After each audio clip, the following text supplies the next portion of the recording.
Today we have got something a little bit different for you. Hopefully you enjoy. Let's check it out. What is going on, everybody, and welcome to yet another video in the collection update series, but this one is slightly different. Normally, every Saturday, we take a look at 12 new cards that we are adding into our collection binder, and while we do have some cards to look at, I'm going to hold that off until next week, take a little bit of a break, and do something a little more fun. Today we have got a Nemesis booster pack. Now, Nemesis is a very old set. It's a very interesting set. While not a ton of value cards in it, it certainly does have some that we are looking to pull today. Now, what we're going to do is actually go through the entirety of the pack as we are opening it, talking about each and every card as we go through, hopefully learning a little something along the way about this set, and just enjoying the nostalgia of such an old set. Now, before we jump in, if this is something that you are interested in seeing, give me a comment down below, maybe a thumbs up, just something to let me know that you guys enjoy these kinds of Crack-a-Pack videos, because we used to do these a long time ago, but it's been a while, and so I wanted to see what the new reaction would be if we're doing something like this. Without further ado, though, let's go ahead, let's jump into the booster pack, and let's see what we can pull. Alright guys, here we are with our amazing Nemesis booster pack, an absolutely beautiful old pack from 2000, I believe, if I'm not mistaken. Yes, so this was released in the year 2000, which is kind of insane. If you think about it, that's 22 years ago. That's amazing. We, like I said, are going to go through every single card here. Normally, I would like to hold on to these kinds of packs, of course, but I thought we would do something a little different, and I'm kind of excited about it. I haven't opened a pack like these in a very, very long time, and I believe, not 100% sure, I believe we start with the uncommons, then rare, then the commons, so we'll kind of talk about that as we go through. We'll also notice some really interesting things as we go through as well, but it's nice to have these pack fresh cards. Our first one here, Belebi's Armor, wow, excuse me, 3 mana artifact, pay X, tap it, target creature gets -X plus X until the end of the turn. Kind of an interesting one. If it was the other way around, I'd certainly be more interested in it, but it does allow you to potentially save a creature, I guess, if you have the leftover mana, which is kind of cool. I don't love this, honestly. It's an interesting card. Truthfully, the art is the beautiful thing. Alexander Gregory doing a phenomenal job here. We'll see. I might have prices across the screen as well. Probably not going to see too much, but just as a heads up. Our second card here, Battlefield Percher, 3 and 2 black for a 2/2 with flying. Can block only creatures with flying, but you can pay 1 out of black and it gets +1/+1 until the end of the turn. Honestly, back in the day, creatures like this, where you can kind of funnel your mana into some extra buffs, are actually really good, especially because this does have the evasion flying, obviously. It makes it a little bit trickier to block, of course, but it also means that if you do have the extra mana, you can sink it into a card like this and hopefully get in for some good damage. Now, I'm not saying this is an all-star by any means. I did not play during this set, I will just say. So if anybody did, let me know, but my assumption is that this is actually a lot better than it may seem off the face, especially for 5 mana. That seems like a lot, I know, but creatures weren't necessarily top tier back in the day either, so just a little bit of a difference there between now and then. Our last uncommon, I believe, is Refreshing Rain, 3 and a green for an instant. If an opponent controls a swamp and you control a forest, you can play this without paying its mana cost, and you just gain 6 life. This is terrible. 4 mana, ignoring that first line of text here, 4 mana, instant speed, gain 6 life. These kinds of cards are very much limited traps for new players. I think a lot of times new players kind of have the mindset of, if I gain a lot of life, I'm very hard to kill. And that's not necessarily wrong, but spending a lot of mana or even a card in your deck on something that just gains you a little bit of life is really not worthwhile. The reason being, that card could have been something that progresses the game forward, not just stalls. And so just as a heads up, if you have to be a new player and you see a card like this, maybe in a core set or, you know, something like that, generally avoid as a draft pick. One thing I will say, it's nice that you can play this for free, but it's just not a card you're really interested in playing anyway. And so personally, I don't love this. I would not recommend picking this at all. I believe we see our rare next. Yeah, we do. Wrath's Edge. Interesting. So it's a legendary land. Again, I have no idea the values. We'll see that as we go. Add 1 colorless mana to your mana pool, or you can pay for, tap it, sacrifice a land, and it deals 1 damage to target creature or player. kind of interesting, actually. With things like, I mean, in nowadays terms, so I'm thinking like large scale, you've got infinite card pool. In terms of like sacrificing lands to deal damage, that's not the worst thing in the world, especially with cards like Crucible of Worlds in the environment, or Ramanap Excavator. Cards like that do allow you to replay the lands, or even Wrenn and 7, or Wrenn and 6, excuse me. They allow you to replay the lands from your graveyard, and so giving a sack outlet that provides damage that's recursive is actually quite good. The problem with that is it's a very expensive cost, and you can only do it once per turn. So for 4 mana and sacrificing a land, you're dealing 1 damage. That is not ideal. I would recommend that's not super good. That being said, it's a beautiful land. Ron Spencer, amazing job on this artwork. Absolutely love it. I know we got the rare out of the way early, but let's go ahead and look through the comments here. Our first one is Treetop Bracers. 1 and a green enchant creature. It gets +1/+1, can be blocked only by creatures with flying. Truthfully, I don't think this is very good, but back in the day, I'm just gonna say it might have been. The fact that it makes a creature a little bit more evasive is certainly something to consider, especially when creatures aren't necessarily that good off the face of it. Again, creatures weren't that great back in the day. Some of them certainly were, don't get me wrong, but the vast majority were very expensive and very low power. And sometimes they had evasion, but as we saw with that uncommon, 5 mana for a 2/2 with flying is not exactly a great deal in nowadays terms. So stuff like this to provide evasion is not necessarily bad. The trick is in limited, if you're looking at an enchant creature, you have to have a creature to enchant. And so generally I shy away from them just a little bit. Any card that's reliant on another card to work really well and not just good on its own is going to be a little bit tricky in a limited environment. So just something to consider there. Oh, I do love this card. Phyrexian Driver, a 1/1 for 2 and a black. When it comes into play, all other mercenaries get +1/+1 until the end of the turn. Certainly an interesting card.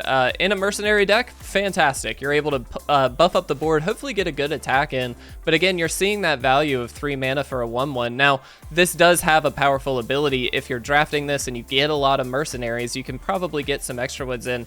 I don't know how well supported that was, especially in Nemesis. Now, it may have been, and in that case, fantastic. This is a great little 3-drop that hopefully gets you somewhere, but in general, on its own, it's not that good. It also doesn't buff itself. Not that it needs to, because it doesn't have haste either, so it's not like it can attack in, but it would be kind of interesting to see that, but it just doesn't. So, interesting card. Lightbringer, 2 and a white for a 2/2 rebel. Tap it, sacrifice it, and remove target black creature from the game. This is a really interesting piece because what we get to see, especially with these older sets, now it was much worse, I think, back in the day, but you get to see this really, really hateful things towards particular colors. You look at cards like Boil or Flash Fires, and they basically just hate on one color, and that's it. Now, with that in mind, that makes it a lot worse for a main deckable card. However, for a sideboard option, it's phenomenal. And in a Rebels deck in Nemesis, Rebels were, I believe, relatively supported, and so it would be an interesting play to be able to build that Rebels deck, have this as a sideboard option, so you can deal with a black deck if you happen to be up against one. Our next one is Defender Elvec, or Envec, excuse me. 3 and a white. It has Fading. Interesting. So it is a 2/4. Fading was a Nemesis mechanic. When it comes into play, it comes into play with 4 fade counters on it. At the beginning of your upkeep, you remove a counter, and then if you can't, you actually sacrifice it. So Fading was a mechanic that was really interesting because you could get a little bit more value out of a creature because it only stuck on the battlefield for a short amount of time. But that means for the cost, you could get a little bit more power or a cool, interesting mechanic or something like that, which kind of offset that cost a little bit. So you remove a fade counter from it and prevent the next 2 damage that would be dealt to target creature or player this turn. Not a great card. Again, it's a board stall style card. Now, it does have a big butt. That 4 toughness is pretty relevant sometimes, but in general, don't love this card. Fading was an interesting mechanic, though. Seal of Removal, 1 blue for an enchantment, sacrifice it, and return target creature to its owner's hand. Honestly, a perfectly reasonable little bounce spell. The fact that it's an enchantment, I'm not sure if it has a ton of synergy in the set. Again, it's been a long time since I've looked at Nemesis, guys, so apologies there, but the fact that you can play this for 1 mana, leave it on the battlefield until you need it, it just means that the opponent kind of needs to think about it constantly. And then, of course, if they do target it with some kind of enchantment removal, you just sack it in response and hopefully bounce something. So, kind of an interesting card, a perfectly reasonable pickup. Ooh, I remember this too. Lacalith Grunt, I hope I'm saying that correctly. 2 and a red for a 2/2. When it becomes blocked, you may have it deal damage equal to its power to target creature. If you do, it deals no combat damage this turn. This is kind of an interesting one because it allows you to funnel the damage into potentially a kill spell. And again, keeping in mind, creatures weren't super powerful throughout the early stages of Magic. We're kind of in the mid stages, I guess, by the 2000s. But the idea being that you could channel this damage into a kill spell, I love that. I would say this is probably a better card that, in terms of commons than we have seen so far. Wouldn't necessarily say it's the pick if we were picking this in a limited environment, but it is quite a decent little common here, in my opinion. And beasts actually do have some synergies as well. I want to say there was a lot of tribal stuff back in the day. All right, so we saw the other seal. This one is Seal of Strength. It's green for 1 green for an enchantment. Sacrifice it. Target creature gets +3/+3 until the end of the turn. Again, perfectly reasonable. It's nothing too crazy. Giving +3/+3 is very good, especially for 1 mana. However, you do kind of have to let it sit on the battlefield, and so you kind of just put your opponent in that, like, okay, we have to consider this mentality along for hopefully a large stretch of the game. Maybe they're playing around it. It could stave off some attacks, so I would argue this is probably a perfectly reasonable pickup as well. All right, Sky Shroud Claim. Sorcery for 3 and a green. Search your library for up to 2 forest cards, put them into play, and then shuffle your library. Perfectly reasonable ramp card. I would absolutely run this in a limited environment, probably in a lot of commander environments, honestly, because you get 2 forests for the price of 1 card, which is obviously great. Any kind of ramp is usually pretty reasonable, so I love this card. Perfectly great. It is 4 mana, so it's a little expensive, but for 2 forests, I mean, that's pretty good, I would say. And worth noting, they don't come into play tapped, so you could use them immediately, which is kind of ridiculous. Plague Witch. We have a 1/1 for 1 and a black. Pay a black, tap it, discard a card from your hand, and target creature gets -1/-1 until the end of the turn. Not amazing. However, it is a card that the opponent has to think about. You can do this at instant speed, albeit only once per turn, but that does make combat very complicated, and that's something that is relatively high valued when the creatures are kind of a condensed power and toughness. So while this may not be able to just on its own take out a lot of things, it does give the opponent something to think about, which is great. It's a discard outlet. Really doubt that that's super relevant if you're drafting this set, but it's still a really interesting card. Got 2 more, it looks like. We have Off Balance. Instant for 1 white, target creature can't attack or block this turn. I mean, it's okay. I don't love this card. I think it's, again, a very stall style card.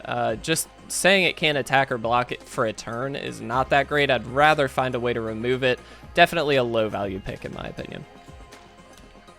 And then Sneaky Homunculus is our last card. It's a 1/1 for 1 and a blue. It can't block or be blocked by creatures with power 2 or greater. This is something you could certainly use to your advantage. I mean, thinking about it in terms of other cards in the set, you can use this with like a Seal of Strength as an example, make it very difficult to block and then get in for quite a bit of damage. That could be really interesting. It's also just evasive in general, so it's almost better than flying in the sense that, you know, if they can't block it, even if they do have a flying creature, they might not be able to. So I find this really interesting. I don't know if it's good, but I like it, if that makes sense. And of course, I love the art as well. But that is our last card, guys. Let's wrap this one up. All right, so again, I'm gonna have the values up on the screen as we're going through this this one, so I don't know what they are at the moment. Hopefully we got a little value. I kind of doubt it. I didn't see a ton of crazy stuff aside from the land, maybe. But regardless, it's really fun, guys, to see these old packs, to open up these old cards, get to see that old art as well. Absolutely stunning. It's a very unique experience, and it's not something we get to see a lot of in today's day and age. A lot of these older packs are hoarded, or we just don't get to open them because we don't get to buy them. And so I'm very fortunate to have this ability. This is not something that I take very lightly, so I hope you enjoyed this one. If you did, again, please leave a like, leave a comment down below. We'll be back to the normal binder updates as we go through the coming weeks, but if you guys do like this, we'll try and intermix this a little bit. I'd love to get some more packs, maybe open up some cool stuff, and share that with you guys. So all in all, I just want to say a huge thank you. I appreciate you guys watching and hopefully supporting this series. Thank you very much. I will see you again very soon.